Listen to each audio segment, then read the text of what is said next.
이 하나님 말씀은 그냥 60장 딱 떼어서 읽으면 사실은 그냥 좋은 말입니다.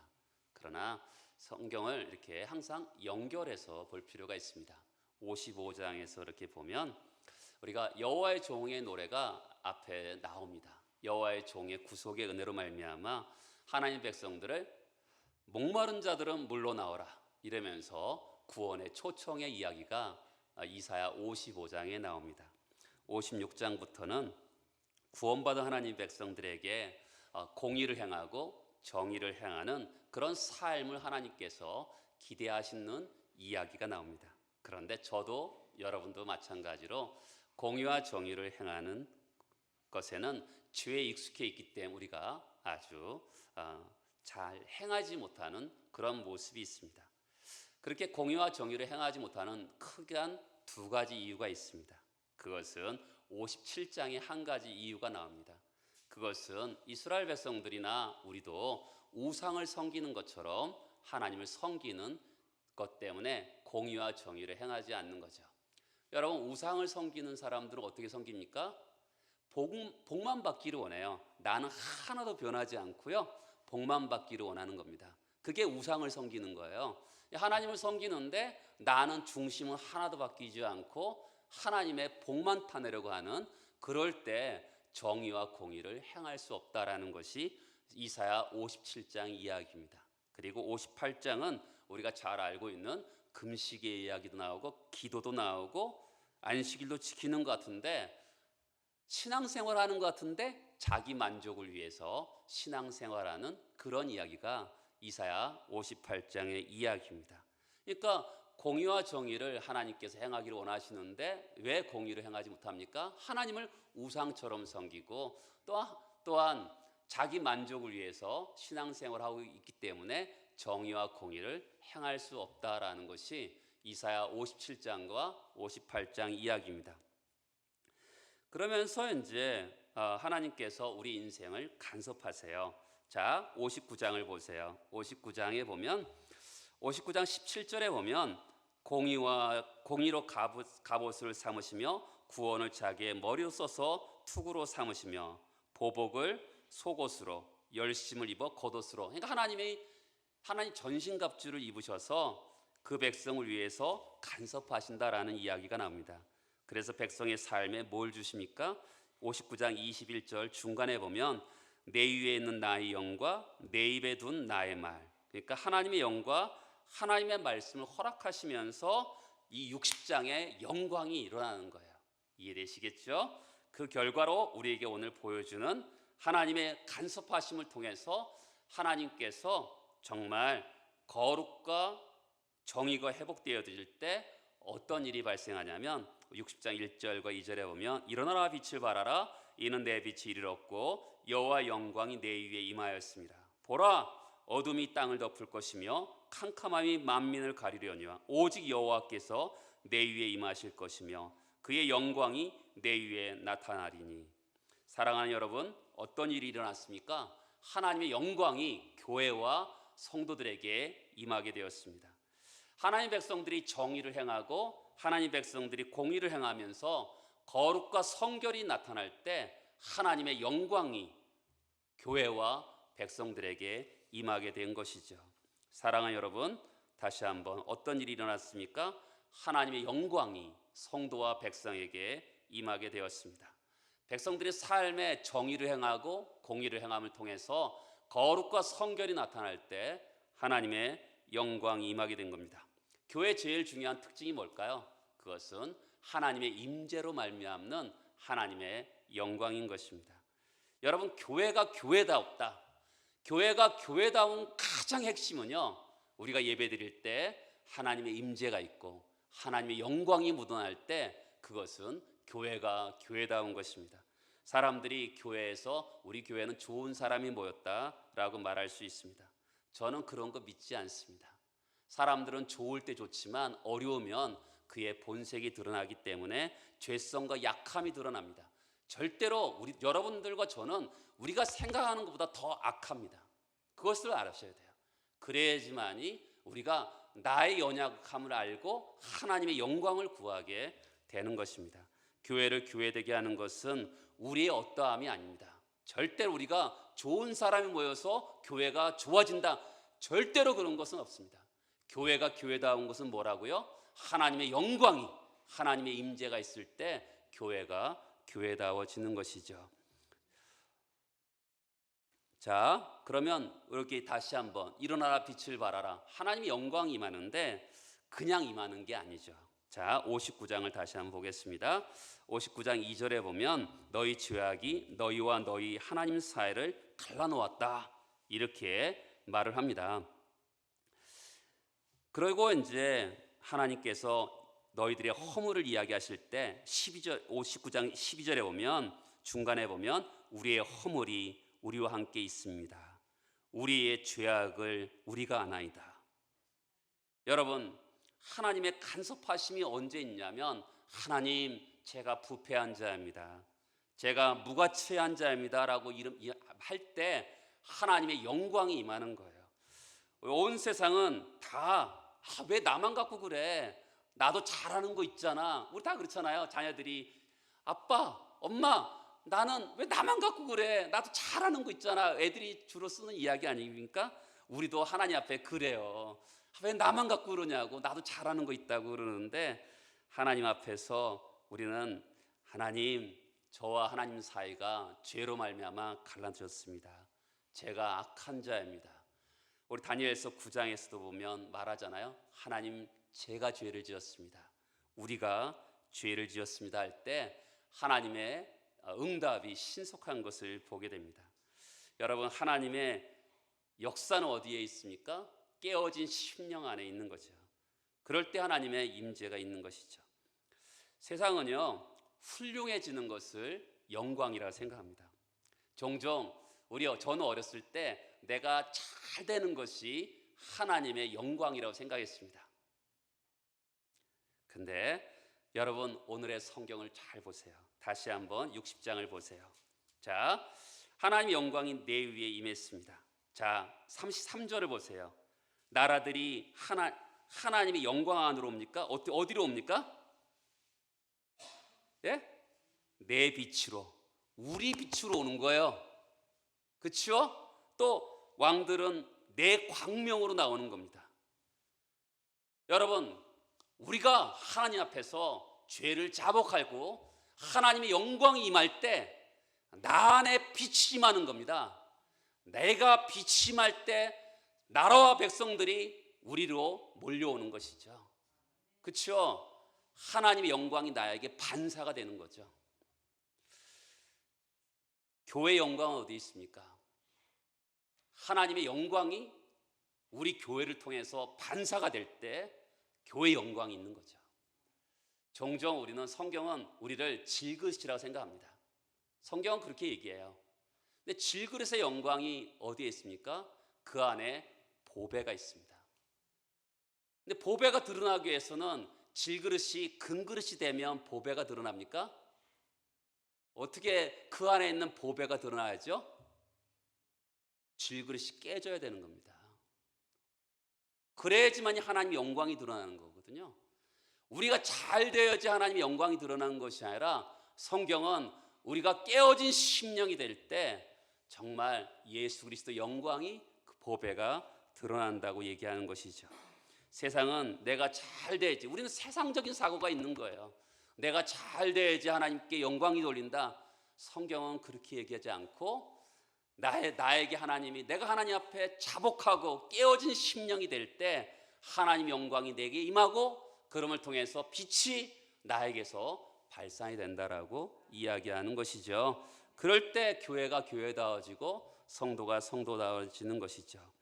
하나님은요, 우리가 얼마나 약한지 아세요. 하나님은 우리를 향해서, 우리 세상 사람들은 그렇잖아요. 사람들이 많은 기대를 합니다. 근데 하나님께서는 우리를 약한지 아시기 때문에 어떻게 하시냐면 하나님의 영광이 우리에게 임함을 통해서 우리를 통해서 하나님의 영광이 드러나기를 기대하시는 것이죠. 여러분, 신앙생활의 핵심 뭐예요? 하나님이 어떠한 분이신가가 우리를 통해서 드러나는 것입니다. 우리가 어떤 사람이 드러나는 거 하나도 중요하지 않습니다. 하나님이 어떠한 사람인가 드러나는 것이 신앙생활의 핵심인 것이죠. 우리 교회는 좋은 교회다, 그렇게 계속 남아야 된다? 그러면 안 돼요. 여러분, 하나님은 쓰시는 교회가 있습니다. 그렇죠? 여러분, 제가 어렸을 때 가장 유명한 교회는 충영교회랑 영락교회입니다. 지금도 그 교회 섬기시는 목사님은 훌륭하세요. 그런데도 그 교회들은 영향력은 굉장히 현저하게 약해지는 것을 보게 됩니다. 하나님의 영광은요, 하나님의 빛이 드러남을 통해서 반사되고 그 통치가 드러날 때 하나님의 영광이 드러나는 거예요. 우리 교회를 통해서 하나님 쓰시기를 원하십니까? 어떻게 되죠? 우리가 깨어진 심령이 되고 우리가 하나님의 영광이 임할 때, 우리를 통해서 빛이 발할 때 하나님의 영광이 드러나는 것이죠. 여러분, 그렇게 될 때 어떤 일이 일어나죠? 3절을 보세요. 나라들은 내 빛으로, 왕들은 비치는 내 광명으로 나오리라. 백성들이 하나님의 영광이 드러날, 백성들이 영광이 드러날 때 어떻게 하죠? 왕들이, 나라들이 내 빛으로 오리라. 진공청소기처럼 빨아들인다라는 것이죠. 그렇죠? 그래서 그것이 교회와 성도들의 특징인 거죠. 사람들이 그 빛을 보고, 어떤 빛이요? 하나님의 영광의 빛이 아니라 영광을 통해서 비춰진 나의 빛이죠. 그렇죠? 나의 빛을 보고 사람들이 오는 것이, 그게 교회의 영광이고 교회의 성도의 특징인 것이죠. 세상이 교회로 나오는 거죠. 자, 그러면 세상이 교회로 나올 때 어떤 일이 있습니까? 또 4절을 보겠습니다. 같이 한번 읽어볼까요? 내 눈을 들어 사방을 보라.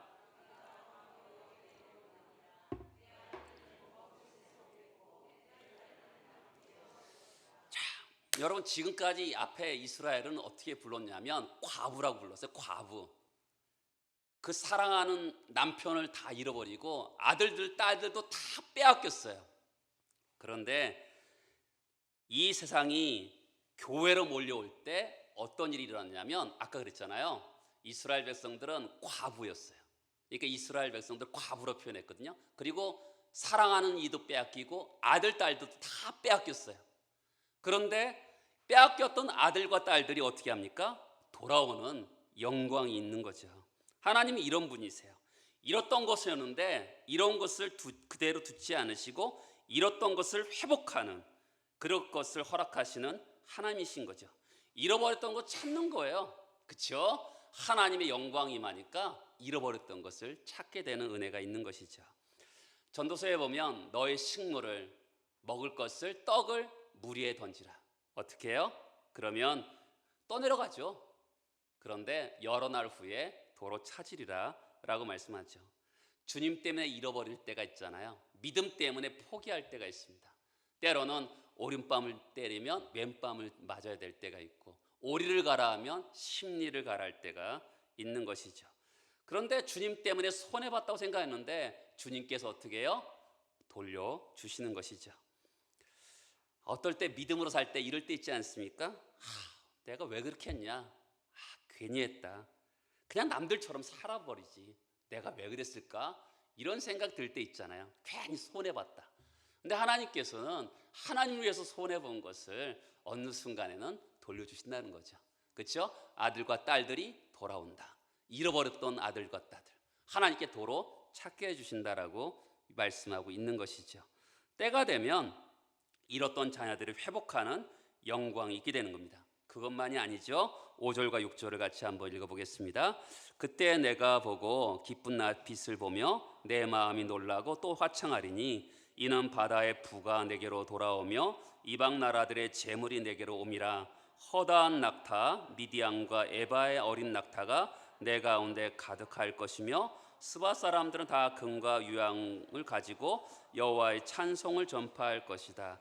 이 당시 운송 도구가 나와요. 뭡니까? 낙타죠. 낙타는 육상의 운송 도구입니다. 그리고 9절에 보면 배가 나옵니다. 그러니까 낙타와 배로 정말 보물과 재화를 들고서 교회를 향해서 오고 있는 이야기입니다. 말할 수 없는 영광을 덧입으니까 열방과 민족이 어떻게 해요? 가장 좋은 것을 가지고 성도들에게 교회로 몰려오고 있다라는 것입니다. 어느 지역에서 오지요?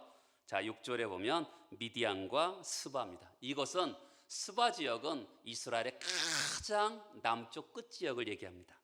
그리고 7절에 보면 게달 또한 느바요스는 동쪽 끝입니다. 아라비아 사막 동쪽 끝에서 오는 거예요. 사람들이 멀면 안 가고 싶잖아요. 그런데 그 먼 곳에서 남쪽 끝에서 동쪽 끝에서 어떻게 해요? 재물과 보화를 들고 이스라엘로 찾아오고 있는 거예요. 우리는 멀면 귀찮아서 안 가잖아요. 하나님의 영광이 너희 빛에 임하니까 이들이 찾아오는 거죠. 자, 또 보겠습니다. 9절에 보면 다시스의 배입니다. 다시스는 서쪽 끝입니다. 그러니까 서쪽 끝, 동쪽 끝, 남쪽 끝에서 막 좋은 것들을 갖고 몰려온다라는 것입니다. 하나님의 영광이 회복되니까 이런 방식으로 역사가 일어나는 거죠. 여러분, 교회는요, 교회 역사를 보면 교회는 전도를 통해서 교회가 크게 성장한 적이 생각보다 많지 않아요. 어떻게 성장했습니까? 이런 하나님의 영광이 드러나니까 사람들이 몰려오는 거예요. 그렇게 해서 교회 역사적으로 보면 교회가 성장한 것을 볼 수가 있는 거죠. 세상 어디에서도 볼 수 없는 아름다움이 드러나는 거죠.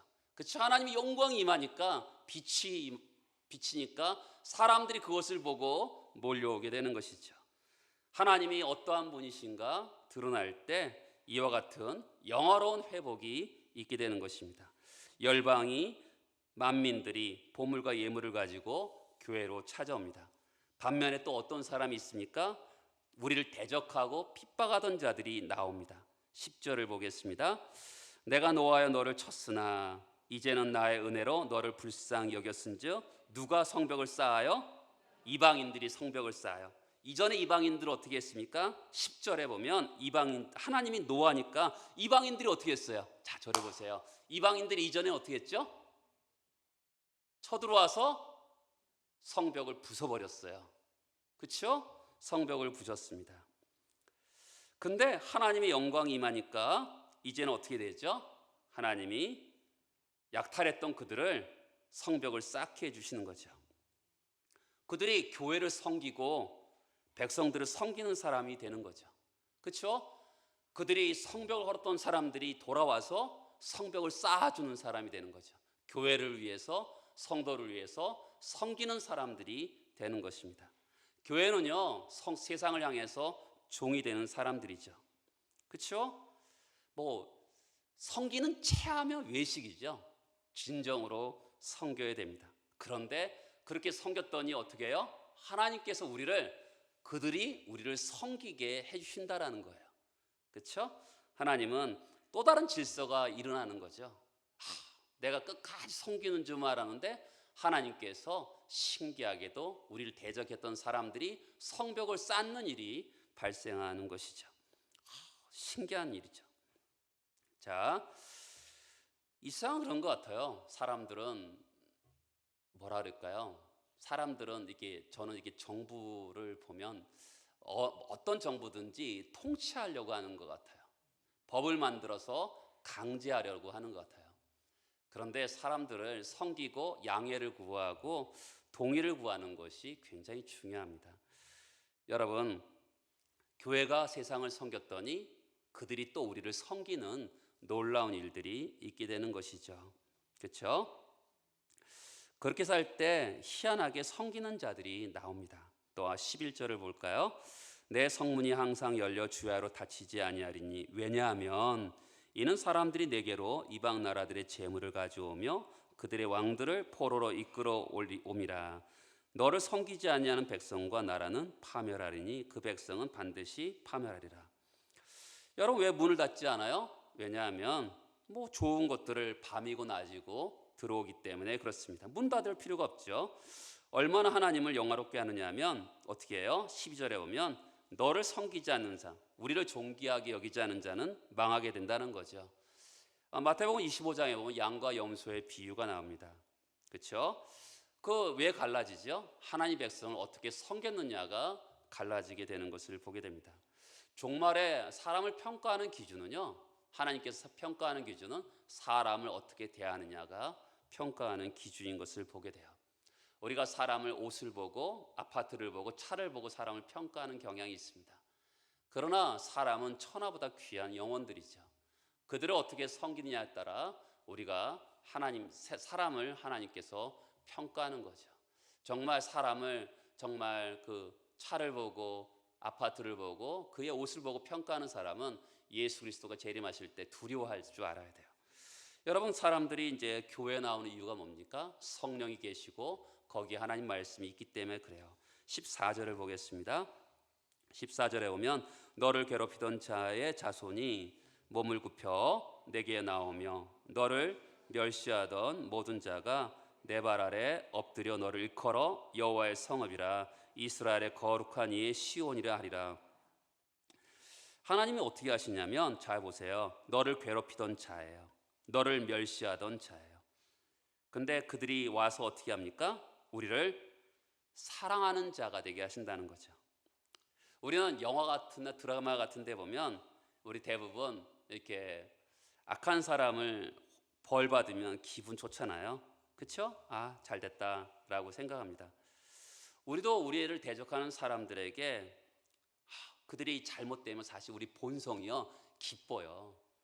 너무 괴롭혔던 사람이 잘못되면 우리 본성은 나쁜 마음이 있기 때문에 기쁩니다. 어쩔 때 그럴 때도 있잖아요. 너무 우리를 괴롭히고 너무 힘들면 꼭 그 보아너게 성경에처럼 벼락을 쳤으면 좋겠다라는 생각이 들 때도 사실 있어요. 하나님이 너무 능력이 많으시니까 크게는 말고 조그맣게 손 좀 봐달라고 이런 생각이 사실 들 때도 있습니다. 소소한 보복을 하고 싶은 마음이 우리 인간에게는 다 있어요. 그런데 하나님은 그런 것을 원하지 않으세요. 자, 보세요. 보면 이 사람들 보세요. 그 괴롭히던 자, 멸시하던 자를 어떻게 해요?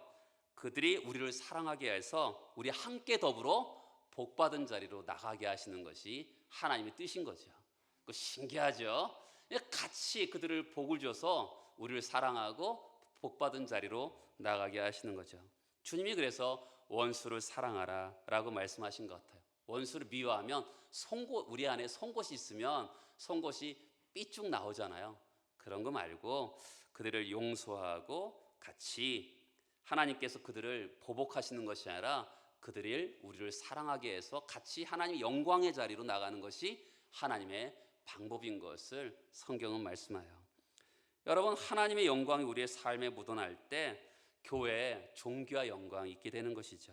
우리를 대적하고 우리를 핍박하던 자들이 어떻게 합니까? 우리를 사랑하고 우리를 섬기고 함께 하나님의 영광 안으로 들어가는 것이 바로 이사야 60장의 이야기입니다. 주 안에 사랑하는 성도 여러분, 우리가 선을 행하다가 낙심할 때가 있어요. 그렇죠? 어떤 사람은 용서해야 되는데 더 이상 안 되겠다고 포기하고 싶은 마음도 있어요. 근데 한 번도 그 일을 용서를 해본 적이 없는 것처럼 한 번도 용서해 보는 거예요. 그리고 한 번도 상처받은 적이 없는 것처럼 사랑해 보는 것을 결심하는 것이죠. 여러분, 오늘 말씀에 중요한 게 뭡니까? 하나님의 영광이 우리 삶에 묻어나는 거예요. 빛이 드러날 때 어떻게 해요? 사람들이 몰려오고 재물이 몰려오고, 그렇죠? 우리가 미워했던 사람들이 다시 그들에게 복을 줘서 같이 영광의 자리로 들어가는 것이 오늘의 말씀인 것이죠. 여러분, 교회가 교회다워지는 것이 어디에 있다고요? 하나님의 영광이 빛이 임하는데 어떻게 해요? 빛이 드러나야 되는 거예요. 그렇죠? 그러니까 빛이 드러날 때까지 계속 빛이 비춰줘야 되는 거죠. 그렇죠? 잠깐 비추는 것이 아니라, 그러니까 세상 사람들이 하나님의 영광이 한 번 임하고 끝나는 것이 아니라 계속 우리들에게 그 빛이 비춰져야 되는 거죠.